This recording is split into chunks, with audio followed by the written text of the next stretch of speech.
my anticipation was they came through the door, they're going to do things that I wouldn't want to have to live with the rest of my life.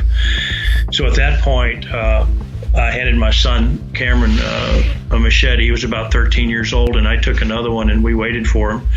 It was the only weapon I had. The only thing I could do was hide and wait for them to come through the front door and just try to take out as many of them before they got to us.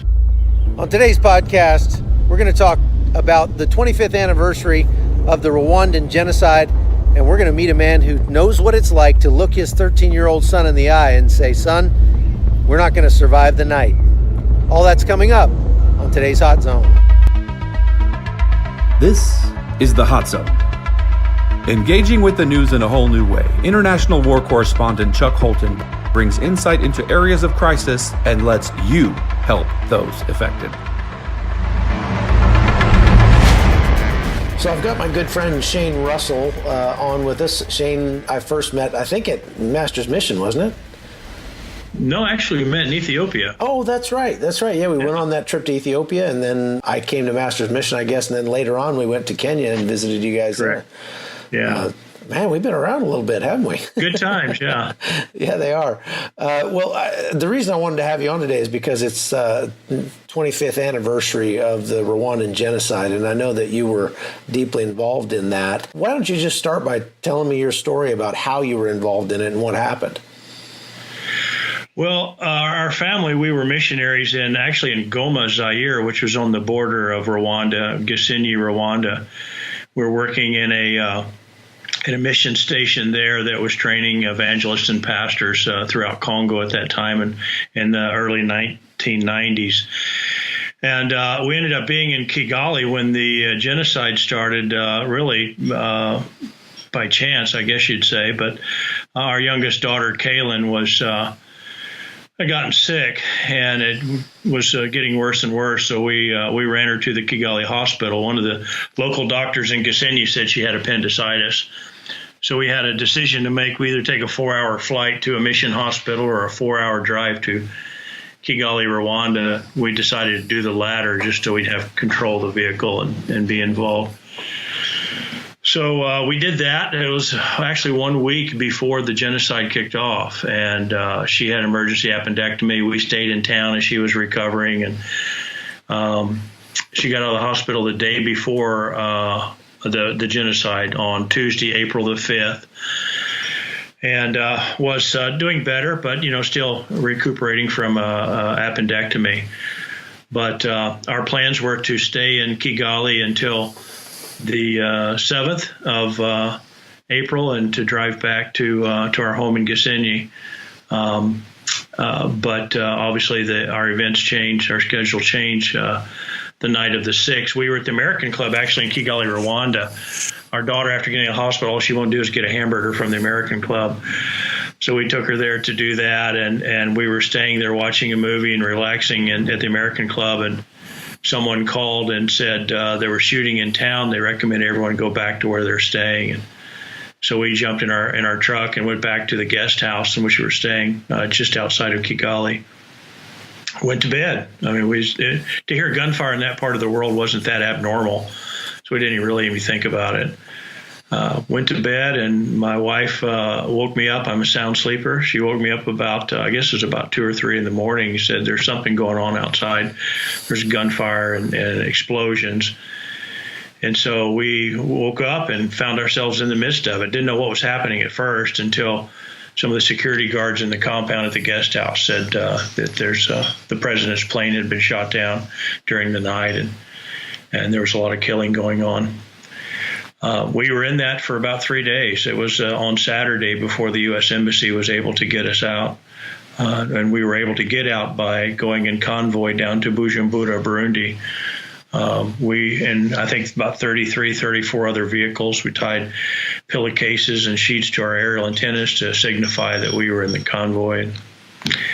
And we just and we left town and stayed together. And on the roads, we saw things that a person shouldn't see. You're an ex-soldier. You've seen them. Passed roadblocks with militia, the Interahamwe, where they'd stop the road and We actually passed one who had a grenade in his hand, and he pretended to pull the pin on the grenade and throw the grenade in the back of our pickup truck. If he'd have done that, we wouldn't be here talking probably even today. But anyway, we by God's hand, God's grace, made it through and got down to Bujumbura, and were evacuated from there to Nairobi, Kenya. Met the U.S. Marines in Bujumbura. Good-looking guys. Once we finally made it to the airport, and we felt safe and secure for the first time in a number of days. And then he flew to Nairobi, Kenya. So in a nutshell, that's about the gist of it. But now I understand that there was a moment when you felt like things were not sure by any stretch that you were going to survive the night. You know, hearing the story from your family members that there was a moment where you just had to all gather around and pray. Well, we did, yeah. I think you're probably thinking of the time in Goma. It was our first shooting that we went through, where we did that. But obviously, when things are chaotic around you, that's what you're going to do. You're going to get down on your knees and pray and ask God to help you, and if it's His will, to get you through it. We did that night with our family. We did that. We had a local Zairwa, a Zairean guy that was with us. And we, with him, prayed, and with the security guards, we were in the compound, Southern Baptist compound, with another missionary couple. They were very gracious to us and became good brothers as we just kind of went through this thing together. So, wait, let me back up. There was another time when this happened, a different time? Yeah, sorry about that. Yeah, we were actually missionaries on the field for about 2 months when we went through our first shooting. That was in Goma. You've been to Goma. You know what Goma's like. Yeah, that was Christmas when the soldiers of Zaire were given permission to loot the towns to make. That's how they got their pay. The government couldn't afford to pay them, so occasionally they'd let them loot a town. It happened to Kisangani. Probably a couple months before us, and then Christmas in 1992. That's when we were in our home on our knees praying, gunfire going all around us. We were brand new missionaries, didn't know anything, and we just prayed that God would protect us. We didn't have any idea what the soldiers were going to do. All I could think about was I have 2 small daughters and a beautiful wife, and I didn't anticipate the soldiers would be very disciplined. And so my anticipation was they came through the door, they're going to do things that I wouldn't want to have to live with the rest of my life. So at that point, I handed my son, Cameron, a machete. He was about 13 years old, and I took another one, and we waited for him. It was the only weapon I had. The only thing I could do was hide and wait for them to come through the front door and just try to take out as many of them before they got to us. But I'll never forget telling my son, "You're gonna, we may not make it through the night, but we're gonna die protecting our mom and the girls." So that was kind of our baptism by fire. And so that's a pretty difficult thing to have to tell your son. It's a very difficult thing, and how old was Cam when that happened? He was 13. He was 12. Oh, my wife just said he was 12, so he was 12. Yeah. Unbelievable. Yeah, so he was a young boy to have to go through that, and the other kids. But, on the other hand, they saw that God can protect you. Mm-hmm. And he did. And we learned that night. And then 2 years later, when we're in Kigali, when the genocide's going on, we understood that if it's His will, He'll protect us. It's interesting to kind of explore that, especially in such a visceral way, that we're here because we feel like God's called us here. We believe that God will care for us and that He has our best in mind. But that doesn't mean that we're promised that we'll be safe. That doesn't mean we're promised that we'll live through this. But it just means that our lives are going to mean something when it's all over, right? Yeah, there were a lot of people that didn't make it through those nights. That were believers just as well. And so really you trust yourselves to a faithful Creator, and we're His. I mean, He bought us with a price, and I don't know how theological you want us to get here, but He bought us with a price, and we're His, and we belong to Him, and we're going to do His work as long as He'll have us to do it. I think that's very illuminating for people to hear that, especially people who aren't believers, to try to understand where you're coming from, to say, because I've heard so many of them, as I've been out like with Dave Eubanks and his family in Syria recently, people say, what an irresponsible idiot to take your family to a place like that. And they just don't understand. They don't understand the concept of an eternal calling, of a responsibility before the Most High God to do what I'm called to do, whether or not that it means that I and my family are going to survive it. Well, even as a military, it's the idea of, listen, I'm giving my life for something greater than myself. Mm-hmm. And we have to make those decisions in the ministry. Our families go with us because they're our qualifiers for ministry. Mm-hmm. They're the ones that enable us to actually do it. They do more ministry in many regards than we do because the kids are playing with the kids, the wives are talking with the ladies.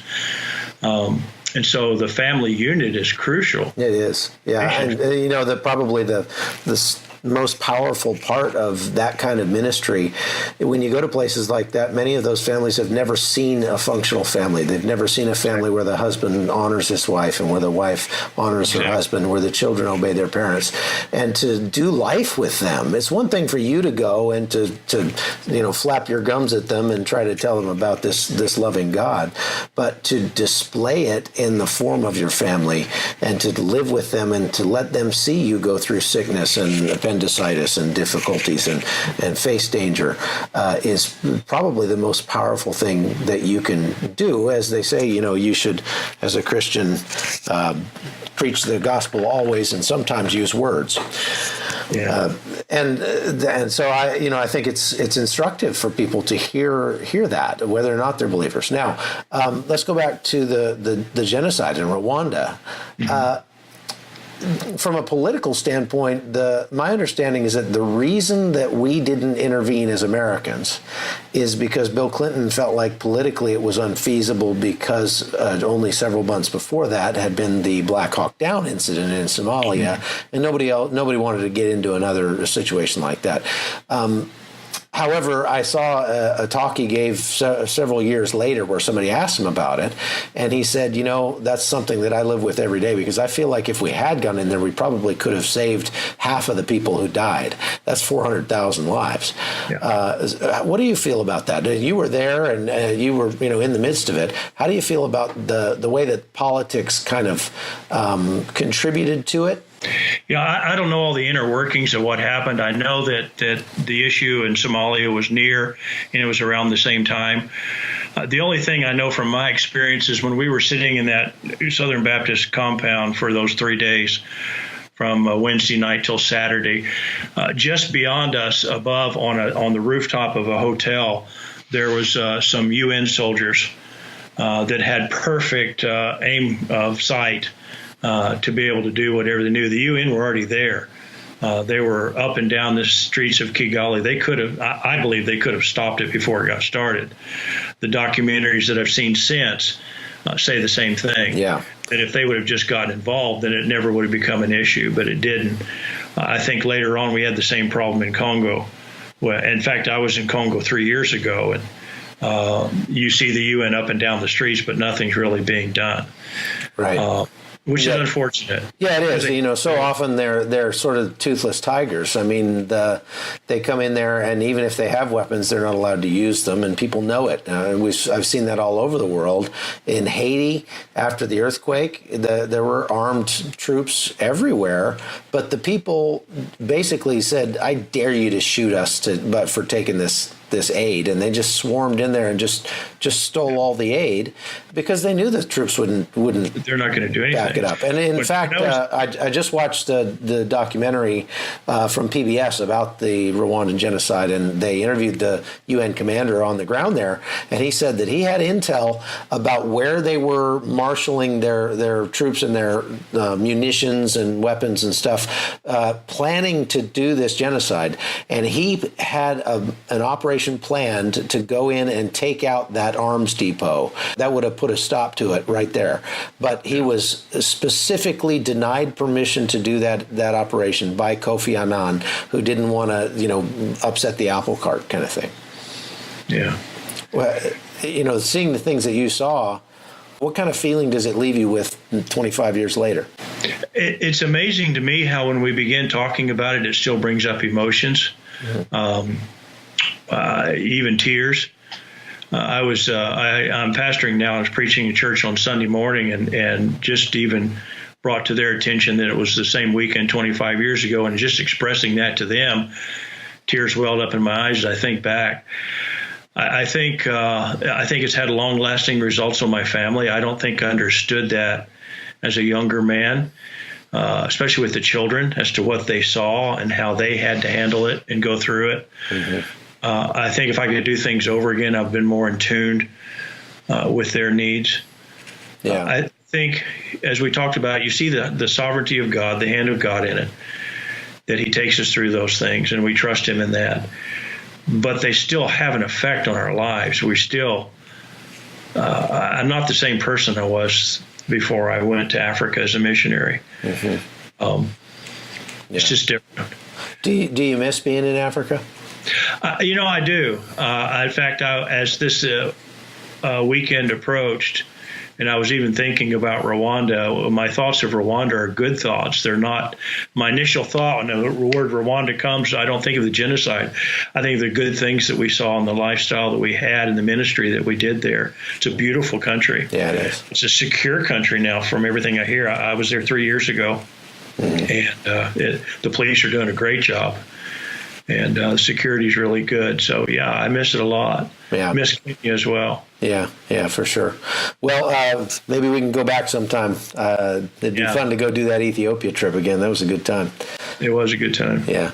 Well, thank you very much for coming on and talking to us about it. All right. Well, folks, that's it for today's Hot Zone. Thanks for being with us. I'm Chuck Holton, and we'll see you tomorrow. The Hot Zone is produced by Amy Holton and Livefire Media. Copyright 2019.